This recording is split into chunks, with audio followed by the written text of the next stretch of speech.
Yeah, I'm sorry. 1, 2, 3, 1, 2, 3, 4, 5, 6.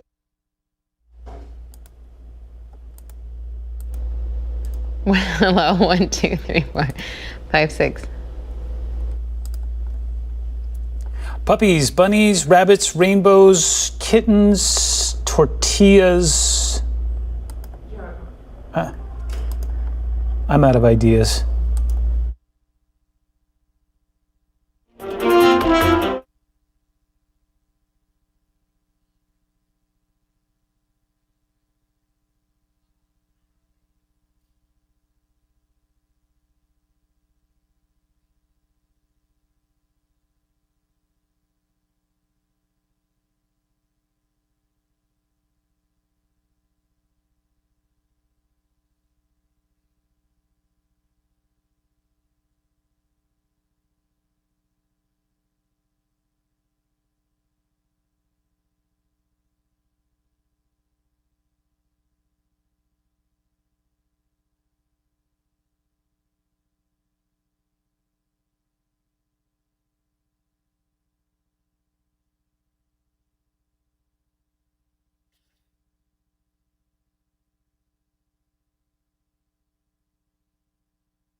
Learning remains non-negotiable, but neither is the safety.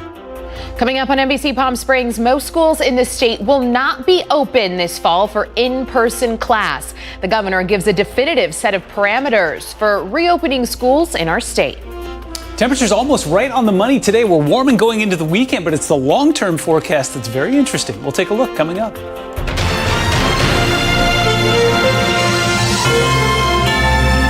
This is NBC Palm Springs.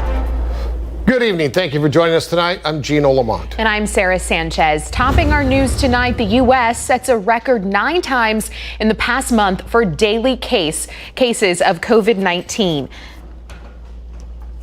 In a newly uncovered report compiled for the White House task force, says California is in what's called the red zone. Plus, the American public weighs in on whether or not they approve of President Trump's handling of the pandemic. We'll have more on those headlines in just a moment. But topping the news tonight, the state is looking critically at counties on the so-called coronavirus watch list. Now they're telling those counties that their students cannot go back to classrooms next month, but instead must start the school year online. Our Nico Payne has more on what it means for our local school districts. Nico. Yes, good evening, Gino. Several Southern California counties are on the state's coronavirus watch list, including Riverside County. Before today, each district was getting ahead of the governor's orders, making decisions on their own. I live in Imperial County, but Seth goes to school in Riverside County. So it's a half an hour, 40-minute trip for him by bus. And how do you make that safe? For concerned parents, finally some answers from the state about what the new school year will look like. The governor lays out rules for when in-classroom teaching can begin. We all prefer in-classroom instructions for all the obvious reasons, social and emotional foundationally, but only if it can be done safely. All school districts in the Coachella Valley had already decided to start with distance learning. But today, the governor says schools can reopen for in-class learning once they're off the state's monitoring list for 14 days. My first thought was thank you. Yeah, we have now some clarity and some confirmation on really what we had in place right now. Local school leaders tell me they're happy to know the new guidance represents decisions they've already made. It helps us when we know what the parameters will be so we can make those plans even better. I'm glad that the governor's given us, along with the California Department of Public Health, some very specific guidelines about what metrics we're going to use in order to determine opening and down the road, perhaps some closings of schools and districts if needed. The governor also addressed face coverings, saying students in third grade and above will be required to wear masks. But for students in second grade and below, it will only be a recommendation. I believe that anyone above the age of 3 should have a mask on. I don't understand this strongly recommended statement that everyone seems to use. Either you want us to wear masks or you don't. For teachers, the focus will be on distance learning. The biggest struggle, knowing that we're going to have to start off this year in virtual mode, is the heartbreak of not being able to see students in person. Nico Payne, NBC Palm Springs. The Centers for Disease Control are waiting to release new documents on safely reopening schools. This after President Trump complained about the agency's current guidance. A spokesperson says the information will likely be available by the end of the month.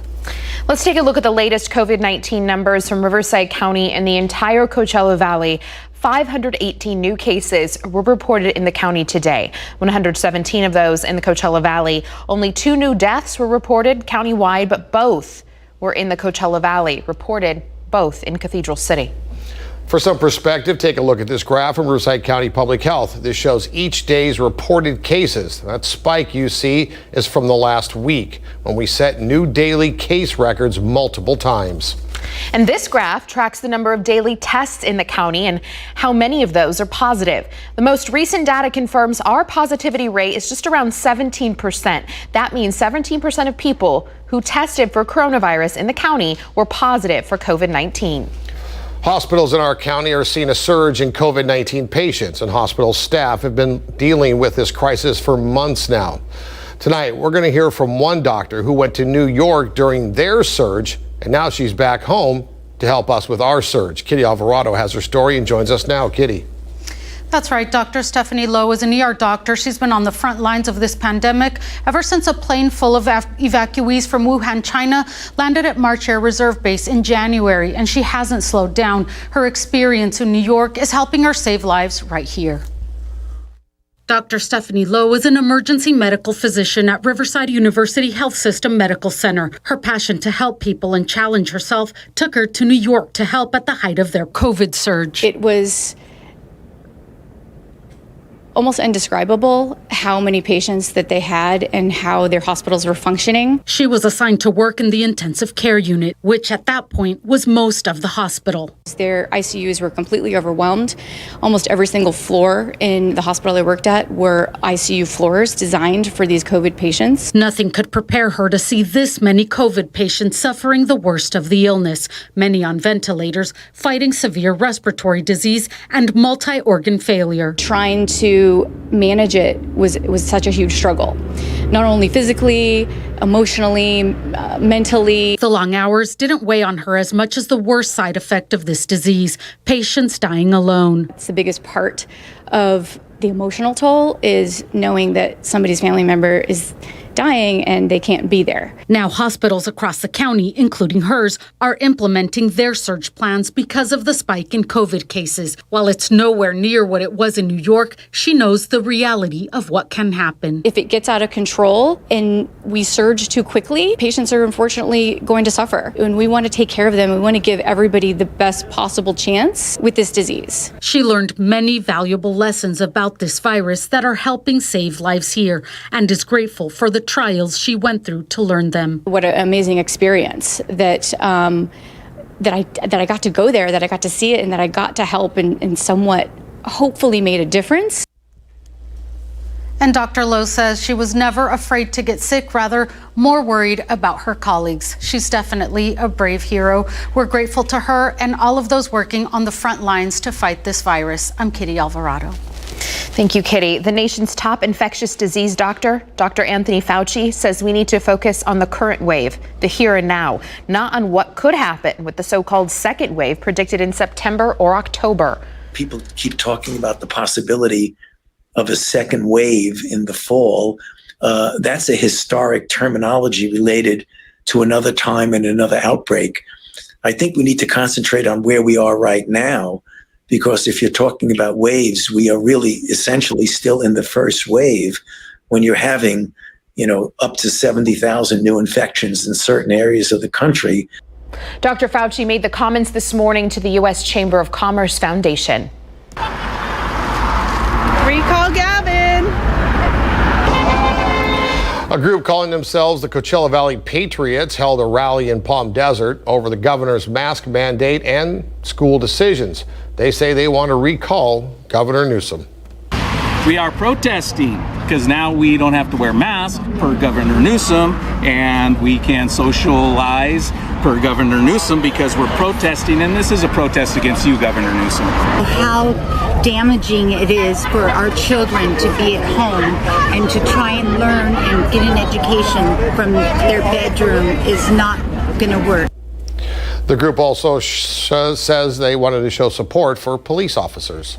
Hairstylists and barbers are dealing with shutting down for a second time across the state. In a letter, the Professional Beauty Federation of California is appealing to Newsom to allow salons and barbershops to operate outside across the state. Some have already received approval, but current state law doesn't allow cosmetology and barbering outdoors.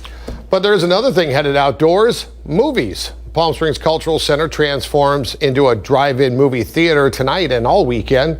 They're going to screen Andy Samberg's new romantic comedy, Palm Springs, tonight. Tomorrow night, it's an Andy Samberg double feature with Palm Springs and then pop star Never Stop Popping. And then on Sunday, Palm Springs will play again. And then next week, it's the classics: Grease, Mamma Mia, and Willy Wonka and the Chocolate Factory. Coronavirus coverage brought to you by East Valley COVID-19 testing site, serving residents of eastern Coachella Valley.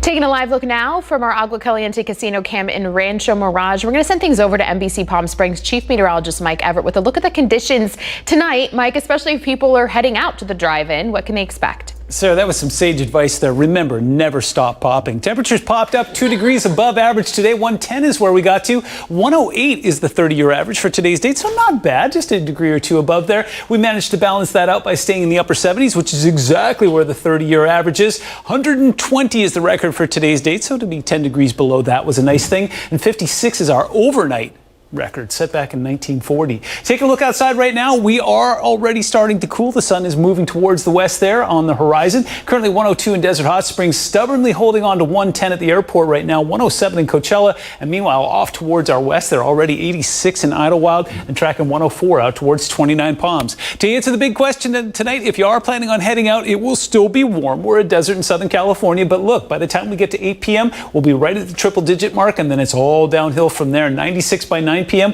We'll get ourselves into the 80s right around midnight tonight. Sets us up for a beautiful day again tomorrow, but it will be a warm one. Take a look at 110 right now at the airport. We saw those winds gusting up from the northwest. They were sustained in the upper teens and lower 20s. Gusts got up to about 25 miles an hour. It will remain breezy through the rest of the evening, but by the time we get to midnight, we'll get things back into the single digits for everyone. Humidity sitting at about 11% and obviously no precipitation today. Next 3 days brought to you by Comfort Air. Shows us hot on Saturday, but again, 7 degrees cooler than we were last weekend. We'll cool it slightly going into Sunday and Monday. It looks like we're going to be 113 by day and get ourselves back into the 70s overnight. And as I mentioned at the beginning of the show, next week looks very interesting. I'll share all the details coming up. Thank you, Mike. Video of a Rancho Mirage woman asking a worker for his immigration papers has gone viral on social media. It's causing neighbors now from that community to speak out. City officials have been notified, and now they're planning to take some action. Our Regina Rita has more on the story. We've seen the video. Show me your papers. Could you move away? No, I want to see your papers. You want to see my papers? Yes. Your immigration. And heard Juan Andrade's story of the racist incident between him and a woman from Rancho Mirage who asked for his immigration papers while working on the job. And she started harassing me. I kind of started getting mad because, I was just doing my work. I had never said anything to her for her to just come at me like that. Now the city has taken action on the disturbing incident. In a written statement, the city attorney, along with the housing authorities, say They will initiate an investigation process. Rancho Mirage has a zero-tolerance policy for this type of behavior and the harassment of anyone. So we decided to come to the property where the incident took place to ask neighbors how they feel about the disturbing video. We don't need people like that living here. We live here around around neighborhood, so we're supposed to be more together, more friendly. And as of now, there is no confirmation on the name of this woman. And you're not wearing a mask. Can you step away? Can you show me your papers? But residents have seen the video and say she had no right to ask the worker for his legal status. When you are working, you have certain rights, and the lack of respect to our communities, it's immense. In Rancho Mirage, Regina Urita, NBC Palm Springs. Coming up after the break, the city of Palm Springs is hosting an online listening session on racism, discrimination, and policing. That's going to happen tomorrow, but after the break, we're going to talk to two of the city council members who will be in on that listening session. Chaos on the streets of Portland. Federal law enforcement arrive after more than 40 days of straight protests. We'll hear what the governor and the mayor have to say. Plus, I'm giving you to the count of 3. Watch the show. My life is in danger. My life is in danger. a video of a violent arrest is surfacing after a year. The reason for the stop? Expired tags. We'll have that story when we come back.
Joining us now is Palm Springs Mayor Pro Tem Christy Holstage and Council Member Grace Garner. Thank you guys both for being here. Now, in what is an oddity for politicians, you guys are going to have a listening session. Tell me about that. Yeah, we are. It's very exciting. We're giving the community an opportunity to talk to us about their experiences with racism or discrimination or policing or related topics. Just want to make sure that the community has an opportunity to be heard. Mayor Pro Tem, you've run into a little trouble with voicing some thoughts about our past transgressions, if you will, as a community here going back some 50, 60 years. Is that part of the reason you wanted to be involved in this listening session? You know, the whole council is involved in the listening session, and it really comes from the community asking for an opportunity to talk about these issues and make sure that we have the same facts so that we know what our residents are experiencing on racism, discrimination, related issues, and we can hear. And we really are going to listen to anyone who wants to speak and hear about their experiences, and then we can decide what policies we want to move forward. Yeah, let's talk a little bit about the history, which is something that I am a big fan of, the history. But it's not all great history here, like anywhere in the country. We know about the blue laws that existed well into the 60s. And of course, Section 14 is always going to be a hot button issue. Can you guys tell me where each of you stand on those particular issues? And then Frank Bogert's statue, should it come down? Should it stay up? Can you tell me where you both stand? Sure. I think it's really important to take into consideration the history of Palm Springs and just the history of our nation when it comes to racism. It's a long history. It's been this way from the beginning. But most importantly, I think it's important to talk about what's happening now. How is our community still being affected by racism? You know, it's not enough to just acknowledge what's happened in the past. We have to acknowledge what's going on now. As far as the statue, it's not before council yet. We are getting lots of comments, and I encourage all of those comments to come in. I know I read all of them and have been very much back and forth with people to get all the information that we can so that if it does come to council, we can make a good decision. Mayor Pro Tem? Sure. I think it's not a controversial topic to say that there's a history of racism and discrimination in city government and in the city of Palm Springs, like most cities in the country. And so it's important to acknowledge that. And like Councilmember Garner said, acknowledge what our city looks like now because of some of those racist policies, issues like, you know, segregation, where people live now, where are the health disparities in which communities. Those are current issues that we need to address with our policies now. So we need to address and I think apologize for the city's actions in the past. And then we need to actually look and see how can we make our residents' lives better moving forward and really overcome some of the racism, segregation, discrimination that's happened in our city. Yeah, let's talk about what's happening now. Congressmember Garner, you said that you've been talking to different people and getting different inputs and stuff. What are some of the ideas that members of the city of Palm Springs, the residents there, what are some of the ideas they're bringing to you that they think might help the situation with police and the general public? Sure. One of the things that we've received is talking about bias training for everyone at City Hall, right? Just acknowledging that when we're talking about confronting racism and bias, we have to be doing that work ourselves. And so maybe even doing that, opening that up for the community to really dive into these issues to see where we're complicit in allowing these systems to move forward. Another thing that I've heard is just encouraging more boards and offices to have more people of color and Black people on their committees to make sure that we're actually representing everyone in Palm Springs. A lot of times I go to meetings and I'm the only woman present or the only Latina, and that's not acceptable. We need to make sure that we're including everyone and that we're not just tokenizing a few of our residents to be on these commissions. Mayor Pro Tem, when can people and where can people participate in this listening session? So it is this Saturday at 11 a.m. on Zoom. People can participate in a number of ways. So they can call the city clerk today or just join in on the Zoom on Saturday. We have a website on our city's website for the listening session, and it has a link to the Zoom. People can also submit audio or visual or video files ahead of time. And we're doing something unique in that people can be anonymous. So we're also providing English, Spanish, ASL interpretation for folks so that people can participate in a broad variety of languages too. So we're really trying to get as much participation as possible, have a meaningful conversation or listen to our residents, and then bring that forward to City Council. All right. Thank you both for joining us. We appreciate your time and we look forward to seeing how the Saturday listening session works out. Thanks again. Thank you. We'll be right back after the break. Yeah, we will. With a look at the forecast, Mike is standing by. Hi, Mike. Hi, Sarah. A lot of folks talking about the comet Neowise. We're going to talk about it when we come back and why these things right here are going to be a bit of a problem and how you can overcome that problem when we come back.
welcome back. Another gorgeous live look as we bring you in with our Walter Clark Cam 111 looking very mellow this evening. Skies looking very blue and very clear, and that will be very good for trying to find the comet Neowise this weekend. If you haven't heard about it, it's been popping up on my phone for the last few days, and it looks like we've got a pretty good chance to see it, except for one major problem. It's off towards the northwest, so even though the skies will be clear all the way across the west here, perfect for viewing, there is that issue of the mountains. If you look off towards the northwest, we've got San Jacinto and the San Bernardinos, and it looks like the comet is going to be right above the horizon. So bottom line, if you want to see it, you're going to have to get out of the Coachella Valley to do it. So if you look towards the northwest, first of all, if you get up into the mountains or you get yourself up into the high deserts, up towards Joshua Tree, is going to be phenomenal. Just after sunset, so around 8:30, 9 o'clock, you'll see it start to form now. A comet is just a ball of ice and dust that's just flying through space. This thing's about 70 million miles away, and it's between us and the sun. So the rays of the sun are lighting this thing up every evening, and you can do it by getting away from city lights. Obviously, Joshua Tree would be great for that. And if you can get some binoculars or a small telescope, it'll help a lot. You got to be patient. It takes a while for your eye to train on it, and then once you see it, it's phenomenal. I'm planning on heading out and taking a look myself. If you get a look, and more importantly, if you get some photos or some video, please send them in on our Facebook page. We'll be more than happy to show them this weekend. Looks like skies are going to be clear for us. Ridge of high pressure, in fact, is going to do a couple of things. It'll keep those skies clear and warm us substantially this weekend. We were talking about that earlier. And as far as your monsoon watch goes, looks like latest long-term forecast models are keeping it off towards the east for at least another week or so. So if you do head into Arizona, New Mexico, or into parts of Colorado, that warm, muggy air will be moving up from the south there. Doesn't look like it's going to be an issue for us. You'll see some cloud cover off towards the east, and that's about as exciting as it gets. Take a look at severe weather across the country. It is hot across the midsection from Oklahoma all the way up through Chicago and even into the Dakotas. Heat and humidity mixing together to put those heat indexes well above 100 degrees. They've got watches and warnings in place throughout the weekend. We still have some issues in the Central Valley from that fire that's in Fresno County. That's the mineral fire, and that is creating some air quality issues there, but none of that's moving down here. Look for 91 in New York tomorrow. It's going to be muggy there, 88, and you bet muggy in Miami as well. Warm in Dallas, 95 there, 110 in Phoenix, and look at that, 70s and 80s up and down the coast. Coachella Valley is going to be warm this weekend. In fact, all of Southern California will be. The only cool spot will be near the ocean, but again, it's going to be clear out there. We were warm today. Look at that. Come on, you can do it. Ba-boom, ba-boom. There we are. 110 was our official high today. 78 in the overnights. 120 is the record for today's date. 101 in Desert Hot Springs. 107 in Coachella. Winds are going to be continuing to stay gusty through the rest of the evening, calming by midnight. Look for us to be hot tomorrow. 114 in Palm Springs. 113 in Indio. In fact, we're going to stay that way all the way through the weekend, but gusty winds will cool us slightly next week. And by the way, look at next Thursday. We'll get ourselves back down below average and stay there into the weekend.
A Virginia state trooper is on leave and an investigation is underway for his conduct during a traffic stop. Now, video of this incident from back in 2019 shows him pulling a man out of his car by the neck. Disagreement. It's not about I'm giving you to the count of three. I'm being threatened right now. I'm giving you a chance. I am not doing anything. Okay. My hands are up. One hand on this camera. Hey, come on. My seatbelt is being arrested. Watch the show. My life is in danger. My life is in danger. How do you like that? Huh? This all started when the state trooper named Charles Hewitt pulled over Derek Thompson for expired license plate tags. The trooper ordered Thompson to exit the car, saying he smelled like marijuana. Thompson stays put and recorded the whole thing. The state trooper eventually unbuckles Thompson's seatbelt and drags him from the car by his neck. Thompson's lawyer has sent a letter to the Attorney General of that state, Mark Herring, demanding charges be brought against Trooper Hewitt. He's smiling for the camera. He appears to be hamming it up. That's what makes this video truly terrifying. State police say the officer violated the department's standards of conduct. After more than 40 straight days of protests, federal law enforcement move in. The Washington Post, the New York Times, and Oregon Public Broadcasting report these federal officers are traveling in unmarked vans through Portland, taking people off the streets. Some of these people are not even protesters, but they're being detained. Acting Homeland Security Secretary Chad Wolf arrived to meet with police officers. He says these federal officers are necessary to control the, quote, violent mob. Officers fired tear gas into the crowd. No one was making any threatening gestures. We were just assembling, and they were trying to disperse us, and it's not right. They're here to protect us, but for the last 40-something days, they've been the only ones attacking us. Local governments say they did not request federal law enforcement. The governor calls the move political theater. As the U.S. keeps setting daily records for new coronavirus cases, President Trump is taking a beating in the polls. So the White House now is shifting strategy. Alice Barr has more. With new U.S. coronavirus cases now soaring past 77,000 in a single day, President Trump's poll numbers are heading in the opposite direction. A Washington Post ABC News poll out today finds 60% disapprove of the president's pandemic response, a sharp increase since March. The president did not hold any events focused on the growing coronavirus crisis this week, but the White House says that will change. His approval rating on the pandemic was higher when he was at the podium. It was 51% in March. And I think people want to hear from the President of the United States. During those daily task force briefings, President Trump was often criticized for overshadowing the advice of medical professionals and giving fuel to the protests against shutdowns and face masks. In one of the hardest hit states, the governor of Georgia is now suing the mayor of Atlanta, trying to block her order requiring masks in public. While we all agree that wearing a mask is effective, I'm confident that Georgians don't need a mandate to do the right thing. It is an absolute waste of resources, and it is really a distraction from what the real enemy is here. And that enemy is this virus that's killing people in our city. Mayor Bottoms believes she's being targeted for pointing out that President Trump violated city ordinance by not wearing a mask when he visited Atlanta this week. In Washington, Alice Barr, NBC News. Coming up, tonight's top stories, Governor Newsom makes a major announcement. Most schools in the state will not start in the classroom. And we'll bring you the story of a doctor who traveled to New York during their COVID outbreak and is now back home to help during our own. Plus, doctors are sounding the alarm on people intentionally trying to contract the virus by throwing coronavirus parties. That story and more when we come back.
Up until today, the decision on schools reopening for in-person instruction had been up to local school districts.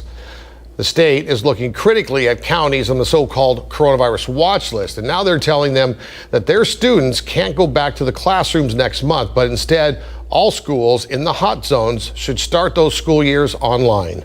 My first thought was thank you. We have now some clarity and some confirmation on really what we have in place right now. I believe that anyone above the age of 3 should have a mask on. I don't understand this strongly recommended statement that everyone seems to use.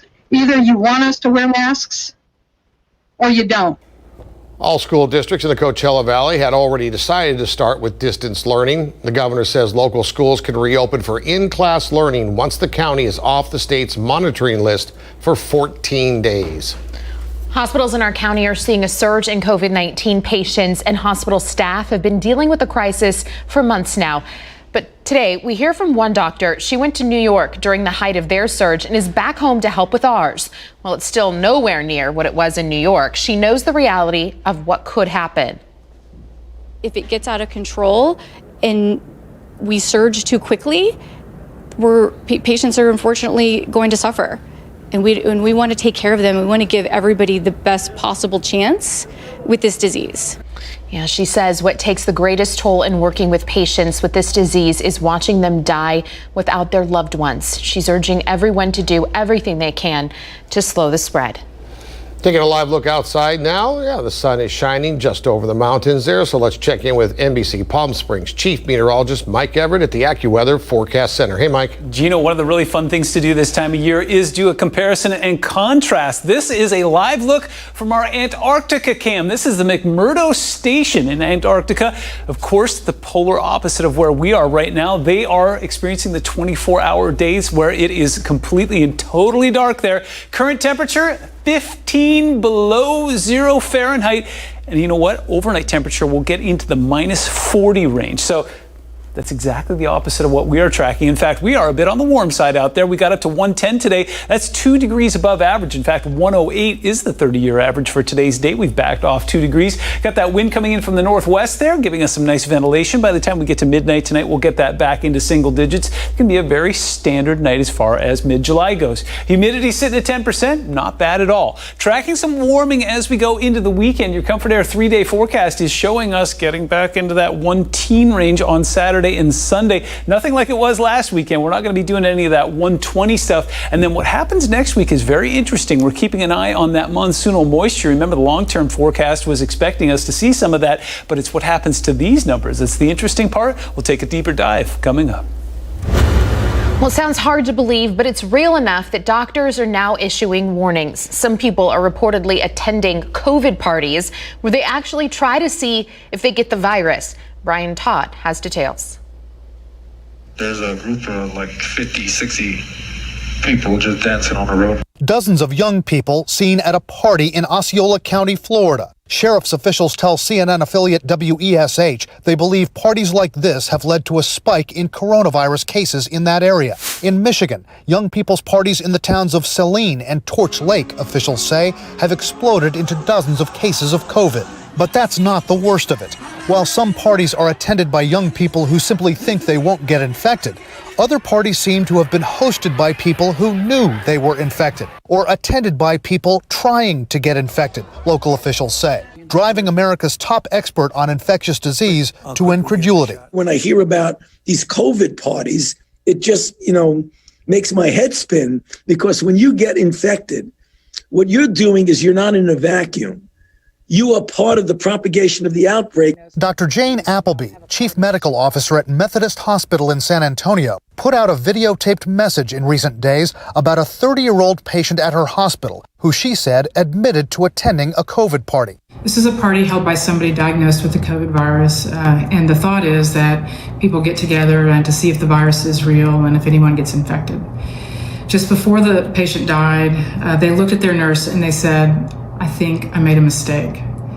I thought this was a hoax, but it's not." The mayor of San Antonio confirmed that case in an interview with CNN and gave more detail. They thought they were invincible, that this wouldn't affect them as a way of to prove their point. And unfortunately, 5 days later, this was a Memorial Day party at the lake.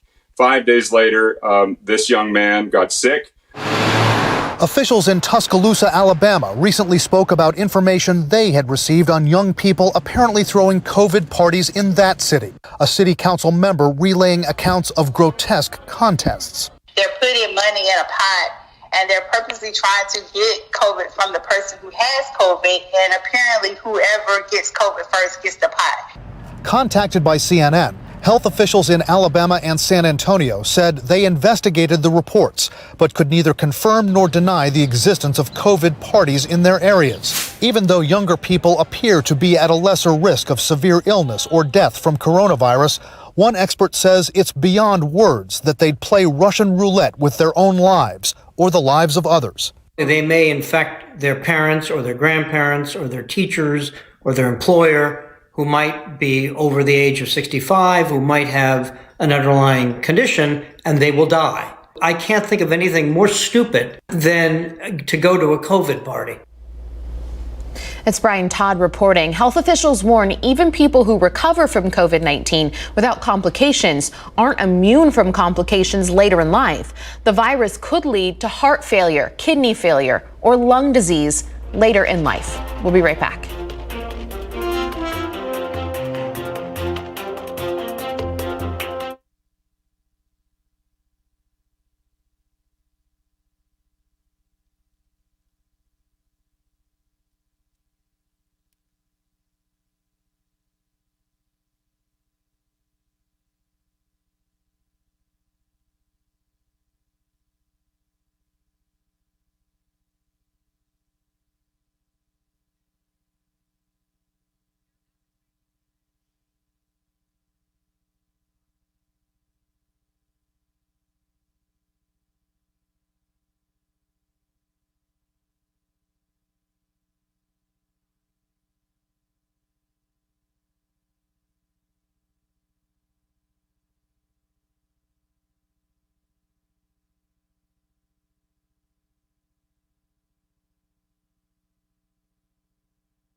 Twitter says hackers targeted about 130 accounts during that massive cyber attack earlier this week. Multiple corporate accounts, along with the accounts of former President Barack Obama and presidential candidate Joe Biden, were involved. Twitter says it's working with the hacked account owners to assess if anything else could have been compromised. How many shows are you binge watching right now? Netflix says it's tripled its normal number of new subscribers, racking up more than 10 million since the pandemic hit. When gyms shut down because of the coronavirus pandemic, many of us had to seek a new form of exercise. The change in routine has sparked a rise in so-called pandemic injuries. So we never want to increase time and intensity at the same time because it's two elements that potentially could put you at risk of developing an injury. Doctors recommend trying a variety of exercises, but easing into them. And be mindful of your environment. Oh gosh, that dancing, yeah, I definitely hurt myself if I was doing that. Mike's got to look at our forecast when we come back. Mike. I think I pulled a muscle just watching that. Here's a live look from our Agua Caliente casino cam. Sun is setting beautifully, and that's not the only thing happening in the west tonight. We're going to take a look at the comet Neowise when we come back.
Welcome back. Gorgeous live look for you. We were looking off towards the west earlier. Now we're looking off towards the south and east. Lots of beautiful blue sky out there. A bit on the breezy side tonight. Typical summer day, as we saw earlier. Temperatures only a degree or two above average. This is our Walter Clark cam. Here's what's happening in the big picture. If you're looking for something to do this weekend, the Comet Neowise is all over the interwebs. One problem, in fact, it's a rather large problem, is it's off towards the northwest. Well, if you've ever looked outside before, you know that we have San Jacinto and San Bernardino off towards the northwest, and that's going to obscure the view. So if you want to see it, you're going to have to travel. What you'll need to do is get to some places. I'm thinking that San Jacinto, you'll see the mountains, the high desert. If you want to get up to Joshua Tree this weekend, it's going to be a spectacular place. Or along the coast, you can see the northwest unobscured. What you'll be looking for is the Big Dipper. The Big Dipper will be parked right about there. It'll be just underneath it. A couple of amazing facts about this. The comet is just basically dust and ice that's just whipping through space. It's about 70 million miles away from us and right in front of the sun. Remember, the sun's about 86 million miles away, so it's about 3/4 of the distance between us and it. But the rays of the sun light this thing up just after sunset. If you can get an eye on it, it's beautiful. One of the things that I've been hearing from people is it's difficult to see with the naked eye, so binoculars and telescopes definitely help. Getting away from light pollution definitely increases your chances as well. So I think the best bet, especially here locally, is if you head off towards the high desert and up towards Joshua Tree. Should be some great viewing. If you get some photos or videos, please send them in on the Facebook page. We'd be happy to show them over the weekend. Big picture is showing skies very clear for that. No problems with obscurity there. We are tracking that monsoonal moisture, and we were talking about this earlier this week. Looks like the long-term forecast models keep it off towards the east, so we will not be tracking any thunderstorms or even increased mugginess. In fact, it's going to get dry this weekend. Looks like it's going to stay that way for about another 7 days. We'll keep a close eye on it. Tracking a trough moving into the northwest will have no effect on us whatsoever. In fact, we'll be seeing some building high pressure that keeps us warm this weekend. 110s will be on the plate. Almanac today had us at 110. That was 2 degrees above average. Currently 100 in Desert Hot Springs, 107 in Coachella, 92 in the Yucca Valley. Wind is going to be an issue tonight, but we'll be back in single digits by the time we get to the midnight hour. 114 tomorrow in Palm Springs, 113 in parts elsewhere, and your Comfort Air 7-day forecast shows us warm through the weekend. But look at next week. We've got a trough moving in that cools us back below average starting Thursday.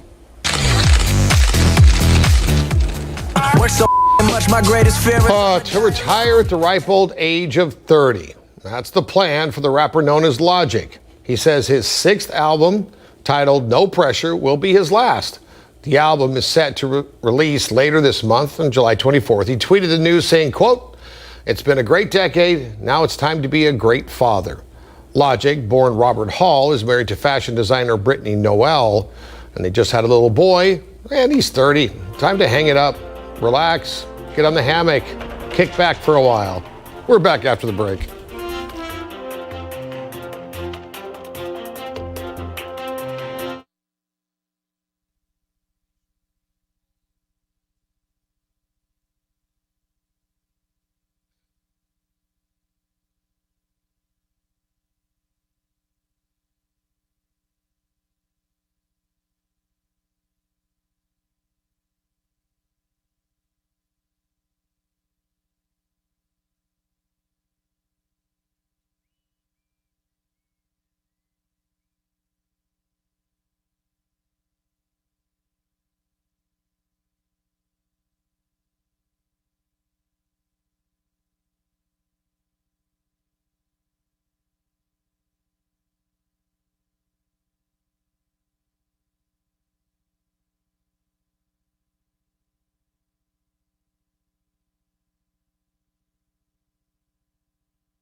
Time for a quick check of sports. Major League Baseball and the Players Association released their latest COVID-19 testing numbers, and they're, well, pretty darn good. In the past week, more than 10,000 tests were administered, with just 6 coming back as new positives.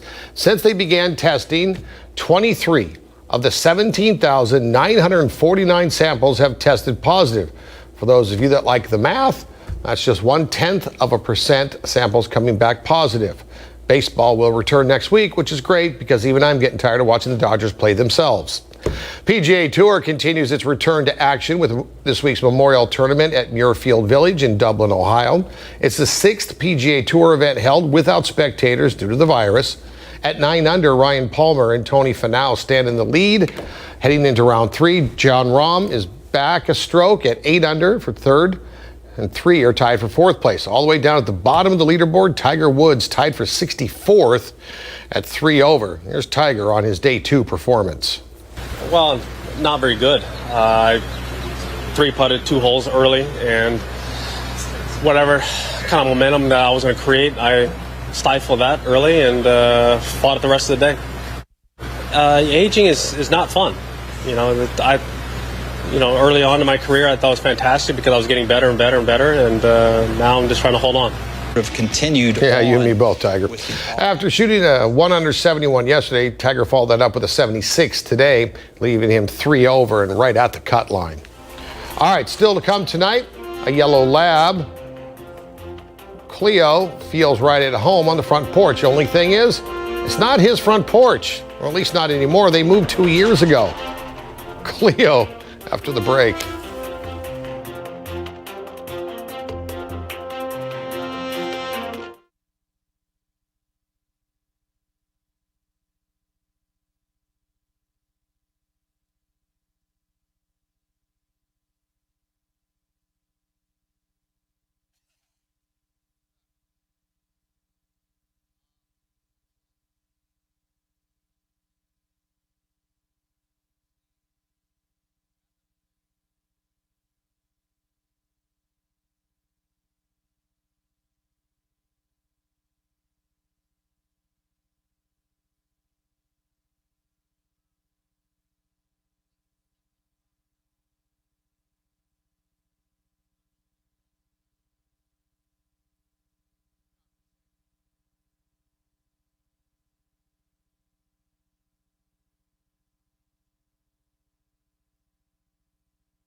Brighter Side of the News is brought to you by Holland RV, located off the I-10 at Washington. Where'd that dog come from? Cleo was homeward bound, but the yellow lab got the wrong address. Almost 60 miles away at the house her family used to live at. The new owners of the home had Cleo's microchip checked, and to their surprise, Brittany said, well, that's the people that used to live here. Turns out Cleo's owners had posted online about the missing dog a week earlier. They couldn't believe it when they heard Cleo had walked home. It's the most bizarre story. really, she's everything to us, and my mother. It just feels really good to feel reunited with her. Now that we know who she belongs to, she pops up again, we know who to call. While they may never know anything about her journey, one possible theory is that someone may have found her, checked her microchip, and then dropped her off at the old address. So maybe she didn't walk it all herself. Yeah, 60 miles. That's a pretty long walk. Although in a week, a dog maybe could do that. Yeah, you and I, nope. Either way, it's going to make a great movie one day. QR code. If you missed any of this show, you'd like to get access to any of our social media sites, just scan that and it'll take you right there. Have a great weekend. See you back here on Monday.